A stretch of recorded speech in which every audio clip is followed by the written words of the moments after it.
अस्सलाम वालेकुम guys, welcome to my channel, welcome to another vlog with a beautiful day. उम्मीद करती हूँ आप सब ईमान और सेहत की बेहतरीन हालत में होंगे। तो आज मैं आपके साथ एक नई वीडियो के साथ मौजूद हूँ। लास्ट टाइम मैंने एक वीडियो शेयर की थी, वो काफ़ी शॉर्ट थी अबाउट अस्थमा, और उसमें जो मैंने डाटा एंटर किया था वो मतलब स्लाइड से रिलेटेड और इस तरह का था।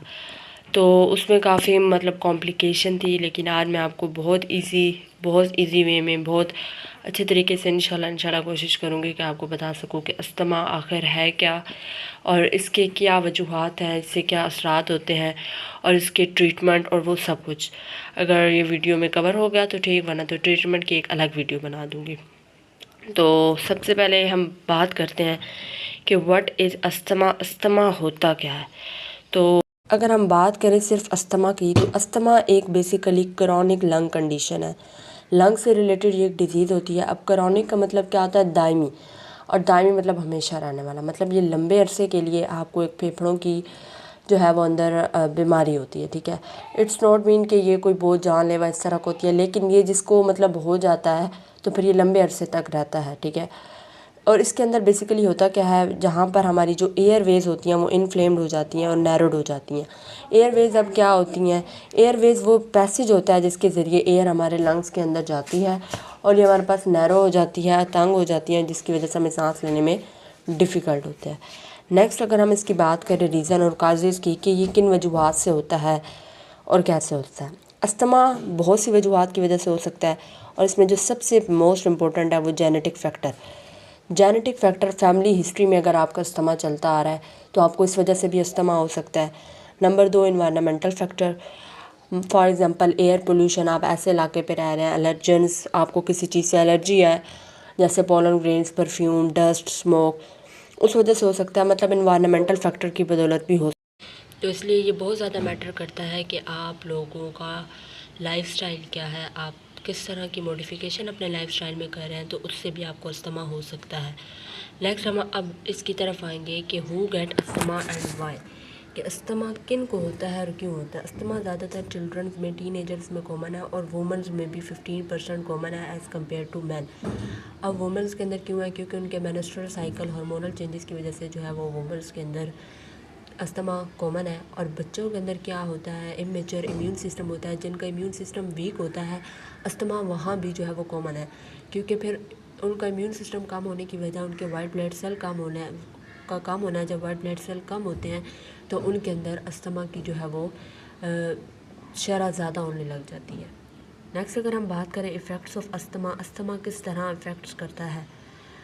अस्थमा के बहुत से इफ़ेक्ट्स करता है किसी भी एक इंडिविजुअल की लाइफ के अंदर। अगर हम उसके फ़िज़िकल इफ़ेक्ट की बात करें कि जिनको अस्थमा होता है, सबसे पहले तो उनको रिस्पायरेटरी सिम्टम्स ऐसे जो है वो ज़ाहिर होती है। उनका जो है रिस्पायरेटरी सिस्टम जो होता है वो अच्छे से काम नहीं करता। नंबर 2, उनके अंदर स्लीप डिस्टर्बेंस आती है, वो अच्छे से सो नहीं पाते।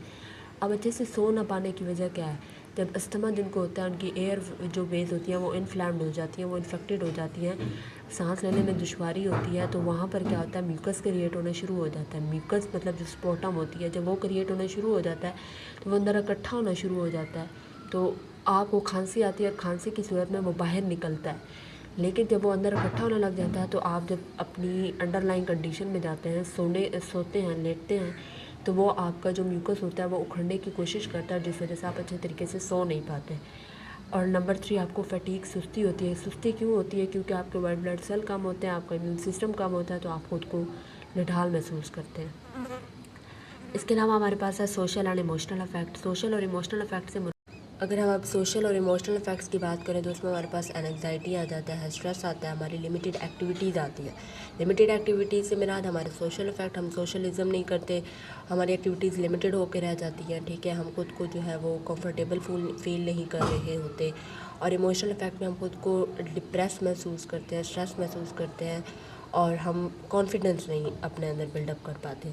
Number 3, long term effect. Long term effect का मतलब है जब आपकी एयरवे जो है वो इन्फ्लेम्ड होने शुरू हो जाती है, नैरो उसका डायमीटर कम होना शुरू हो जाता है, तो आपके पास क्या होता है? आपकी एयरवे डैमेज हो जाती है, जिसकी वजह से आपको रिस्पायरेटरी इन्फेक्शन का बढ़ जाने का ख़तरा बहुत ज़्यादा हो जाता है। आपका रिस्पायरेटरी इन्फेक्शन, ज़ाहिर सी बात है, जिसके थ्रू आप सांस ले रहे हैं, जब वही चीज़ डैमेज है तो फिर आप कैसे उसको ट्रीट आउट कर सकते हैं। इसके बाद हमारे पास आ जाती है सिम्टम। अगर हम इसकी सिम्टम्स की बात करें तो सबसे कॉमन सिम्टम जो है अस्थमा की वो परसिस्टेंस कफ है। परसिस्टेंट कफ वो कफ है जो लॉन्ग टर्म कफ होती है, जो कि स्पेशली नाइट में होती है और आपके अंदर से विजिंग की आवाज़ आती है। विजिंग मतलब सीटी जैसी आवाज़ आती है जैसे ही आप सांस लेते हैं या अपना सांस इनहेल करते हैं या एक्सहेल करते हैं, दोनों कंडीशन में आपको विजिंग जैसी आवाज़ आती है। और परसिस्टेंट कफ वो कफ होती है जो कि आपको लंबे अरसे तक रहती है। इसके अलावा हमारे पास जो है शॉर्टनेस ऑफ ब्रीथ आती है, मतलब सांस में तंगी, विजिंग, सीटी जैसी आवाज़ आना, चेस्ट टाइटनेस, जो चेस्ट है उसका तंग तंग महसूस होना। अगर आप इसको वक्त पे ट्रीट आउट नहीं करते तो इसका बहुत ज़्यादा ये जो है ये बढ़ जाता है और आपका लंग्स पूरे का पूरा इन्फेक्ट हो सकता है और इसकी और भी बहुत से प्रॉब्लम काज हो सकते हैं, जैसे बुखार का हर वक्त होना, तंगी रहना, जिस्म में सुस्ती रहना और अपने इम्यून सिस्टम आपका ज़ीरो हो सकता है, आपका ब्लड शुगर लेवल ज़ीरो हो सकता है, आप खुद को मतलब एक नॉर्मल लाइफ गुजार नहीं सकते। नंबर आगे हमारे पास है एडिशनल सिम्टम्स। कुछ लोगों को इन सिम्टम्स के साथ कुछ और सिम्टम्स होती है जिनका बहुत ज़्यादा सीवियर केस होता है। उनके अंदर क्या होता है, जो म्यूकस की प्रोडक्शन है वो इंक्रीज़ हो जाती है। अब म्यूकस क्या है? म्यूकस जो है वो बेसिकली एक स्पोटम है, एक बलगम है जो कि हर इंसान के अंदर प्रोड्यूस होती है, लेकिन वो लोग जो अस्थमा को फेस कर रहे होते हैं उनके अंदर इसकी प्रोडक्शन ज़्यादा होती है। लेकिन फिर आते हैं वो लोग जो कि इसको अच्छी तरह ट्रीट आउट नहीं करते, तो वक्त के साथ उनके अंदर जो है म्यूकस की प्रोडक्शन बेइंतहा ज़्यादा होती है, हत्ता कि जो ब्लड का लेवल है, ब्लड की जगह भी म्यूकस बनना शुरू हो जाती है और जो बहुत ज़्यादा जो है वो प्रॉब्लम काज करती है। डिफ़िकल्टी स्लीपिंग, उनको सोने में दुश्वारी होती है और फटीग, उनको बहुत ज़्यादा थकावट होती है, वो एक नॉर्मल लाइफ नहीं गुजार सकते। उनके जिस्म के अंदर रोज़ाना का म्यूकस इतना ज़्यादा प्रोड्यूस हो जाता है कि जब वो सांस भी लेते हैं तो उनकी सीटी जैसी आवाज़ और खड़खड़ जैसी आवाज़ आती है, जो एक सोशल लाइफ गुजारने में उनको बहुत ज़्यादा दुश्वारी महसूस होती है। वो एक अच्छी तरह ज़िंदगी नहीं गुजार सकते, सांस नहीं ले सकते, लोगों से बात नहीं कर सकते, उनके अंदर फ्लू बहुत ज़्यादा हो जाता है, उनके अंदर बहुत ज़्यादा म्यूकस क्रिएट हो जाता है जो उनके नाक, उनके फेफड़े और उनके जो तालू तक जो है वो आके फैल सकते हैं। तो म्यूकस का बहुत ज़्यादा जो है वो बढ़ जाना। इसके अलावा अगर आप अपने म्यूकस को डेली टू डेली जो है वो अपने बॉडी में से नहीं निकालते थ्रू माउथ, क्योंकि ये माउथ के थ्रू निकलना होता है। जो नॉर्मल पीपल होता है उनका जो म्यूकस होता है उसके जो एयरवेज में एक छोटे सी नाली हम कह सकते हैं जिसके थ्रू जो है वो म्यूकस निकल जाती है। लेकिन वो लोग जो अस्थमा को फेस करते हैं उनका एयर वेज जो होता है वो इन्फेक्टेड होती है, उनकी जो नाली होती है जो फेफड़े की वो इन्फेक्टेड होती है, जिस वजह से उन्होंने अपने अंदर बनने वाली म्यूकस को थ्रू माउथ निकालना होता है और उनके अंदर म्यूकस की जो प्रोडक्शन है वो as compare to normal people ज़्यादा होती है। तो उनके लिए ये बहुत ज़्यादा ज़रूरी होता है कि वो अपनी म्यूकस को डेली टू डेली अपने अंदर से निकालें। अगर वो अपने अंदर से नहीं निकालेंगे तो क्या होगा, जिस तरह एक गंदा पानी खड़ा रहे गली के ऊपर, गली सड़कों पे खड़ा रहता है तो वो गड़ा वहाँ पे खड़ा रहने की वजह से बदबू बनने शुरू हो जाती है। सेम इसी तरह अगर आप म्यूकस को अपने अंदर से नहीं निकालते तो वो आपके अंदर, आपके फेफड़ों में जहाँ भी वो म्यूकस जो है वो जमना या बढ़ना शुरू होगा तो वहाँ पर स्मेल होगी, आपके मुंह से स्मेल आएगी और आपके लिए बहुत ज़्यादा प्रॉब्लम काज होगा और वहाँ पर वो बहुत ज़्यादा इन्फेक्शन। अब आता है टाइप्स ऑफ अस्थमा। अस्थमा बहुत सी किस्म का होता है, लेकिन कुछ जो मोस्ट कॉमन अस्थमा है, सबसे पहले हमारे पास है एलर्जिक अस्थमा। एलर्जिक अस्थमा वो कौन सा अस्थमा होता है? एक्सट्रांजिंग अस्थमा होता है। अब एक्सट्रांजिंग अस्थमा मतलब नाम से पता लग रहा है बैरूनी, जो बाहर जिसको ट्रिगर करने वाले बाहर कोई एलर्जेंस होते हैं, ठीक है, कोई एलर्जिक फैक्टर, कोई परफ्यूम, डस्ट, स्मोक, हर किसी को ना डिफरेंट किस्म के एलर्जन से जो होता है वो अस्थमा होता है। अच्छा, एक यहाँ पर एक और बात, अस्थमा जो है वो ये नहीं कह सकते कि हर किस्म की एलर्जी अस्थमा होती है। कुछ लोगों को स्किन एलर्जी होती है, कोई भी डिफरेंट एलर्जी होती है। लेकिन जो एक्सट्रांजिंग अस्थमा होता है वो किसी भी एक्सटर्नल एलर्जेंस की वजह से होता है और उसको हम एलर्जिक अस्थमा भी कहते हैं, जिसको ट्रिगर करने वाला कोई भी एलर्जन होता है और जिसको हम ट्रीट करते हैं इम्यूनोथेरेपी से, ठीक है। हम अपने इम्यून सिस्टम को थेरेपिस्ट करके अपने एक्सट्रांजिंग अस्थमा को ट्रीट कर सकते हैं और इसको हम अच्छे तरीके से ट्रीट कर सकते हैं, ये हमारे पास काबिल कबूल है।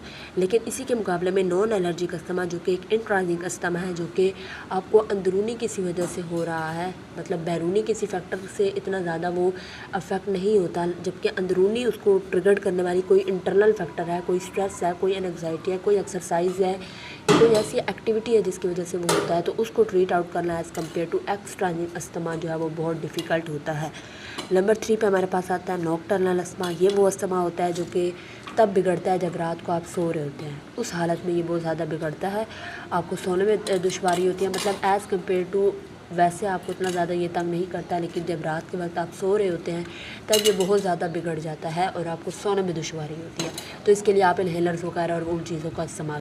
इसके बाद हमारे पास लास्ट टाइप है ब्रिटल अस्थमा। ब्रिटल अस्थमा बहुत ज़्यादा स्फेयर होता है और ये बहुत अनप्रेडिक्टेबल टाइप ऑफ अस्थमा होता है। मतलब इसके अंदर आपको क्या होता है, आपको सडन अटैक्स होते हैं अस्थमा के, जिसके लिए आपको सडन इनहेलर्स लेने होते हैं। तो ऐसे जो पेशेंट होते हैं जिनको ब्रिटल अस्थमा होता है, उनको 24 आवर अपने पास जो है वो एक इनहेलर रखना होता है, जिसको हम रेस्क्यू इनहेलर कहते हैं, और जो उनको इन अटैक से बचाता है। नेक्स्ट हमारे पास आ जाता है अस्थमा ट्रिगर्स, कि कौन कौन सी चीज़ें हैं जो अस्थमा को ट्रिगर करती हैं। और ये वो सारी चीज़ें हैं जो बहुत अहम है, कोई एक भी स्किप करने वाली नहीं है। ये सब की सब चीज़ें अस्थमा पेशेंट के लिए अस्थमा ट्रिगर्स हैं, चाहे वो किस भी टाइप का अस्थमा क्यों ना हो। नंबर 1 पेट्स हैं, तो वो अस्थमा ट्रिगर्स हैं।